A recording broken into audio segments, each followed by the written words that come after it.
नमस्कार दोस्तों, साल 1835 की बात है जब एक अंग्रेज आदमी भारत आया, लेकिन तलवार लेकर नहीं, कागज लेकर। और उस कागज ने भारत को सदियों पीछे धकेल दिया। ये कहानी है थॉमस मैकाले की और उस मिनट की जिसने हमारी सोच, हमारी परंपरा, हमारा एजुकेशन सिस्टम, हमारी पहचान तक को बदल दिया।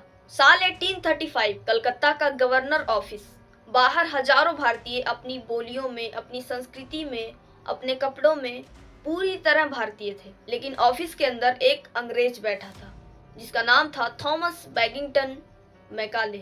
उसके हाथ में सिर्फ 8 पेज की एक कॉपी थी, लेकिन उसका असर जैसे हमारी भारतीय सभ्यता का पूरी तरह ढह जाना। ब्रिटिश सरकार को भारत से एक डर लगा था कि जब तक भारतीय अपनी भाषा, अपनी सोच, अपनी परंपरा को पकड़े रहेंगे, तब तक उन पर काबू करना हमारे लिए मुश्किल होगा। उन्हें समझ आ गया था कि भारत को हराने के लिए तलवार नहीं, उनकी सोच पर वार करना होगा। और वहीं से शुरू हुआ वह प्लान जो भारत को सदियों तक बांधे रखा। मैकाले ने कहा, इंडिया की भाषा बेकार है, इनका लिटरेचर बेकार है, हमें एक ऐसी क्लास चाहिए, Indian in blood but English in taste, opinion and intellect. मतलब रंग और खून से भारतीय पर दिमाग से अंग्रेज। दोस्तों, यह वही पल था जब भारत का भविष्य यूरोपियन डिक्शनरी में हमेशा के लिए बंद कर दिया गया। 2 फरवरी 1835 मैकाले ने एक रिपोर्ट सबमिट की, मिनट ऑन इंडियन एजुकेशन। उसमें कुछ मुख्य बातें थी, जैसे भारत में शिक्षा सिर्फ अंग्रेजी में होगी, भारतीय भाषाओं को निम्न समझा जाएगा, सिर्फ अंग्रेजी पढ़े लिखे लोग ही नौकरी पा सकेंगे, एक गुलाम सोच वाली क्लास तैयार की जाएगी। और ये पूरा प्लान ब्रिटिश पार्लियामेंट ने मंजूर भी कर दिया और उसी दिन भारत की शिक्षा का ताबूत बंद कर दिया गया। सिर्फ कुछ सालों में संस्कृत, प्राकृतिक, पाली की यूनिवर्सिटियां ढह गई। वेद और उपनिषद पढ़ना बेकार कहा जाने लगा। अंग्रेजी को इलाइट लैंग्वेज बना दिया गया और भारत की जड़ में घुसा दिया गया इनफीरियोरिटी कॉम्प्लेक्स, यानी कि हीन भाव। और आज हम अपने ही देश में गुड इंग्लिश को टैलेंट मानते हैं। यह मैकाले का प्लांटेड माइंडेस्ट है। थॉमस मैकाले का वही कॉपी जो सिर्फ 8 पन्नों का था, वह आज भी हमारे दिमाग में पन्ने पलट रहा है। अब आपके मन में ये सवाल उठ रहा होगा कि हमें क्यों बता रहे हो, ये तो हमें पता है। हाँ, ये तो आपको पता है, लेकिन शायद आपको ये नहीं पता कि आप गुलामी की मानसिकता के शिकार हो। ये मैं नहीं कह रही, ये खुद प्रधानमंत्री मोदी जी ने कहा है। मैं गुलामी की मानसिकता से मुक्ति के इस विषय पर भी विस्तार से अपनी बात रखूंगा। और कहा है कि 10 सालों में हमें इस मानसिकता से मुक्ति लेना होगा। आज आपके माध्यम से पूरे देश से एक आह्वान करना चाहता हूँ।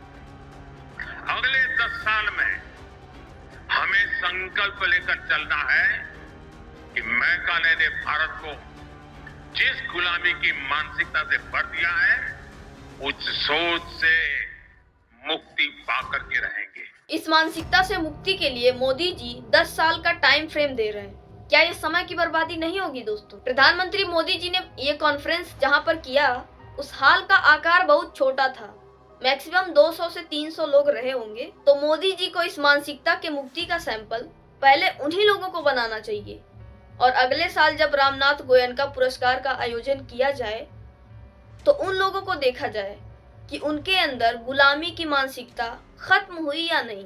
उन्होंने अपने रूटीन में क्या बदलाव किया। पहले वो फास्ट फूड खाते रहे होंगे, तो क्या अब वो देसी दाल रोटी खा रहे हैं? पहले वो विदेशी कपड़े पहनते रहे होंगे, तो अब वो खादी पहनने लगे हैं, वगैरह वगैरह। दोस्तों, प्रधानमंत्री मोदी यहाँ पर गुलामी की मानसिकता से मुक्ति की बात कर रहे हैं। आपको याद होगा दोस्तों, अंग्रेजों के जमाने में जब लोग सरकार के खिलाफ प्रोटेस्ट करते थे तो उसे सरकार विरोधी प्रोटेस्ट कहा जाता था। आज भी वही कहा जाता है। दिल्ली में हवा साफ नहीं है, हवा में जहर है। जब लोगों ने उसके अगेंस्ट प्रोटेस्ट करना शुरू किया तो दिल्ली सरकार ने उन्हें हिरासत में ले लिया। सोनम वांगचुक जैसे लोग जो पिछले 5 सालों से स्टेटहुड की मांग को लेकर पीसफुली प्रोटेस्ट कर रहे थे, उन्हें भी एनएसए के तहत जेल भेज दिया गया। लगभग 50 दिनों से वो जेल में है। तो क्या ये गुलामी की मानसिकता है? और अगर है तो क्या प्रधानमंत्री मोदी इसे बदल सकेंगे? दोस्तों, आज गोदी मीडिया सच्चाई की जगह झूठी खबरें फैलाती है, सरकार के तलवे चाटती है। तो क्या ये गुलामी की मानसिकता नहीं है? और अगर है भी तो क्या प्रधानमंत्री मोदी इसको बदल सकेंगे? क्या गोदी मीडिया अपना वजूद छोड़कर सच दिखा पाएगी? हमारे देश के बेरोजगार युवा जो एक नौकरी के लिए सालों मेहनत करते हैं और जब एग्जाम होने को होता है तो इंटरनेट स्लो, माउस खराब है, बायोमेट्रिक फेलियर जैसी समस्याएं आती हैं। और अगर किसी तरह एग्जाम हो भी गया तो जब पेपर लीक जैसी समस्याएं लेकर टीचर और स्टूडेंट्स प्रोटेस्ट करते हैं तो उन्हें हिरासत में ले लिया जाता है। तो मेरा सवाल प्रधानमंत्री मोदी से है, क्या इस मानसिकता को जड़ से खत्म कर पाएंगे आप? आखिर क्यों बीजेपी के मंत्रियों और नेताओं के बच्चे विदेश पढ़ने जाते हैं? क्या वो इस मानसिकता से मुक्त हो चुके हैं इसीलिए विदेश पढ़ने जाते हैं, या उनके लिए मानसिकता बनी ही नहीं? खुद मोदी जी के मंत्रियों और नेताओं का यकीन भारतीय शिक्षा प्रणाली में नहीं है, इसीलिए वो अपने बच्चों को विदेश भेजते हैं पढ़ने के लिए। तो इन्हीं लोगों में सबसे ज्यादा जरूरत है हमारी शिक्षा प्रणाली के प्रति प्रेम भावना और इज्जत की। दोस्तों, प्रधानमंत्री मोदी ने कहा कि हम मेड इन इंडिया को नकारते हैं, स्वदेशी इकोसिस्टम को नकारते हैं, made in India manufacturing ecosystem को नकारते हैं। तो यहाँ पर मान लेते हैं कि हम नादान हैं, या ये भी कह सकते हैं कि हम उतने जिम्मेदार नहीं हैं।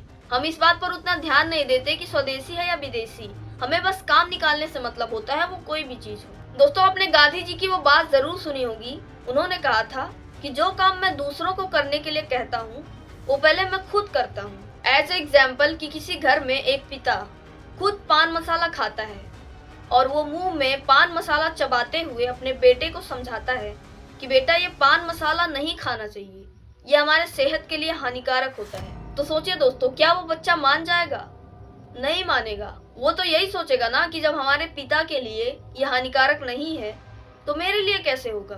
तो जब हमारे देश के प्रधानमंत्री मोदी खुद ही स्वदेशी की जगह पेन, वॉच, चश्मा, गाड़ी विदेशी इस्तेमाल करते हैं तो हम देशवासी कहाँ तक स्वदेशी खरीदेंगे? दोस्तों, प्रधानमंत्री मोदी ने ये भी कहा कि हम अंग्रेजी भाषा के विरोधी नहीं हैं, बल्कि हम भारतीय भाषा के समर्थन में हैं।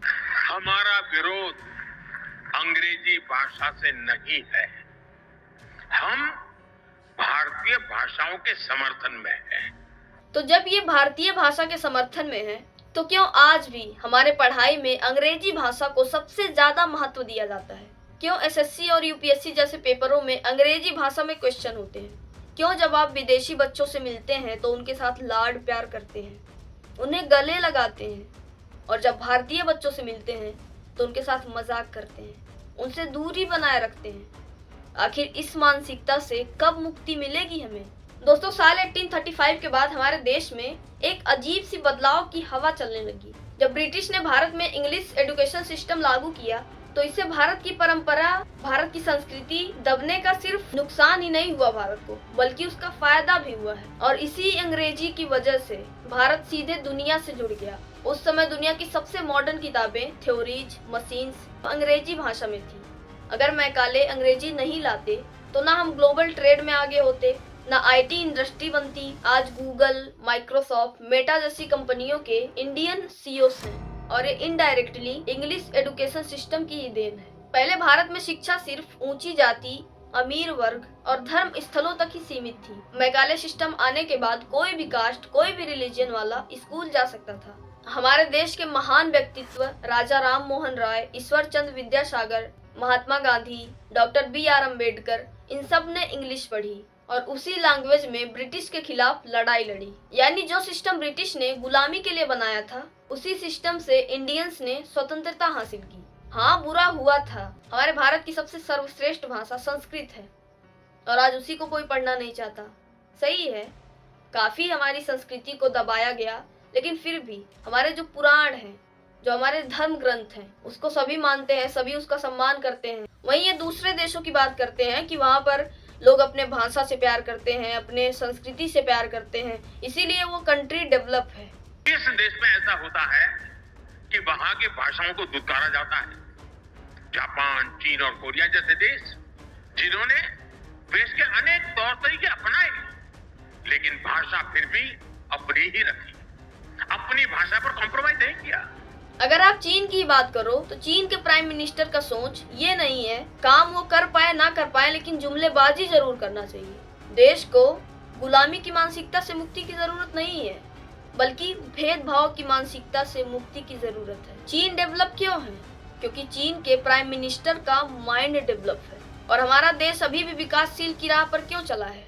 क्योंकि हमारे देश के प्राइम मिनिस्टर का माइंडेस्ट मंदिर मस्जिद कुर्सी को कैसे बचाएं, धर्म के नाम पर कैसे लड़वाएं, वोट कैसे मांगें, जुमलेबाजी कैसे करें, अंधभक्त कैसे पैदा करें, ये सब माइंडेस्ट से भरा हुआ है हमारे प्राइम मिनिस्टर का दिमाग। तो आप समझ सकते हैं कि हमारा देश कहाँ तक डेवलप होगा। देश को डेवलप करने के लिए सोच को डेवलप करना होता है, तब देश डेवलप हो सकता है। और यहाँ पर बात सिर्फ प्राइम मिनिस्टर की नहीं हो रही है, आम जनता की भी हो रही है। क्योंकि अब हिंदू मुस्लिम की भी लड़ाई होती है, तो इसमें प्राइम मिनिस्टर थोड़ी ना आके आपका झगड़ा रुकवा सकते हैं। उसकी जिम्मेदारी तो हमें खुद ही लेनी पड़ेगी कि हम जातिवाद ना करें, भेदभाव ना करें। बाकी आप क्या चाहते हैं कि हमें गुलामी की मानसिकता से मुक्ति मिले या इस जातिवाद और भेदभाव की भावना से मुक्ति मिले? कमेंट करके अपनी राय जरूर दें। मिलते हैं नेक्स्ट वीडियो में। Thanks for watching. जय श्री राम।